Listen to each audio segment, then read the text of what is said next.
আজি আপোনালোকক কম সাপতগ্ৰাম বাৱনকুৰাত থকা এখন দলঙৰ কাহিনী।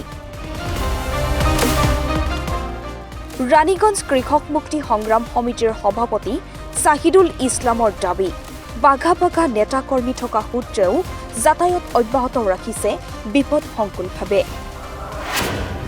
ৰাইজে নখ জোকাৰিলে নৈ বয়, তেনে এক কাম কৰি দেখুৱালে স্থানীয় ৰাইজে।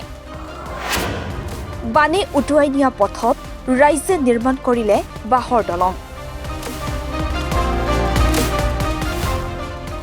সাপতগ্ৰামৰ বাৱনকুৰাত গাঁঠিৰ ধন খৰচ কৰি অস্থায়ী বাঁহৰ দলং নিৰ্মাণ স্থানীয় ৰাইজৰ।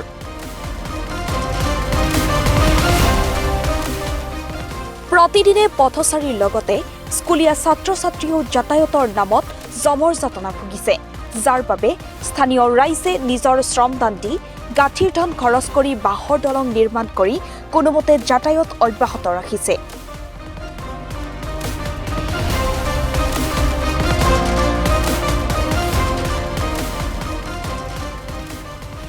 স্থানীয় ৰাইজে জানিবলৈ দিয়া মতে বিগত কেইটামান বছৰ ধৰি এই বিপদসংকুল যাত্ৰা অব্যাহত ৰাখিছে স্থানীয় ৰাইজে। কোনো জনপ্ৰতিনিধিয়েও আহি এবাৰো খবৰ লোৱা নাই।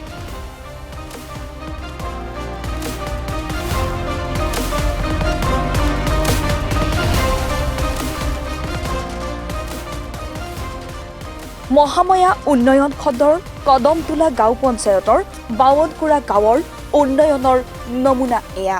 হয়, মহামায়া উন্নয়ন খণ্ডৰ অন্তৰ্গত কদমতলা গাঁও পঞ্চায়তৰ বাৱনকুৰা গাঁৱৰ এই যিটো পথেৰে মানে পথৰ ওপৰ দি বাঁহৰ দলঙৰ ওপৰ দি সৰু সৰু ল'ৰা ছোৱালী স্কুল কলেজত যাব লগা হয়। আৰু তাতোকৈ দুৰ্ভাগ্যৰ বিষয় যে ইয়াৰ এই বাৱনকুৰা গাঁৱত এজন পঞ্চায়তৰ প্ৰেচিডেণ্ট আছে, এজন মেম্বাৰ আছে, বিজেপি নেতৃত্বাধীন চৰকাৰৰ এজন কাউন্সিলৰ আছিল, জিলা পৰিষদ আছিল। এই যে পঞ্চায়ত প্ৰতিনিধিগুলো থকা শৰ্ততো এই ৰাস্তাটো দি ইমান জৰাজীৰ্ণ হৈ আছে, কাৰো চকুত নপৰে কিয়?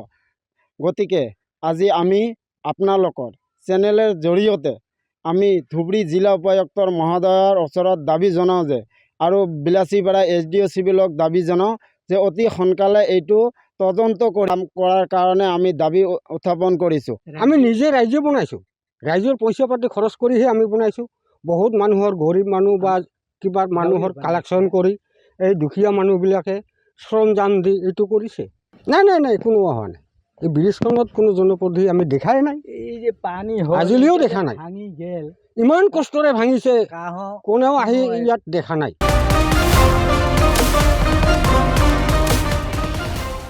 পৰ্বতজোৰাৰ পৰা লাতিফুল ইছলামৰ প্ৰতিবেদন, দি নৰ্থ ইষ্ট।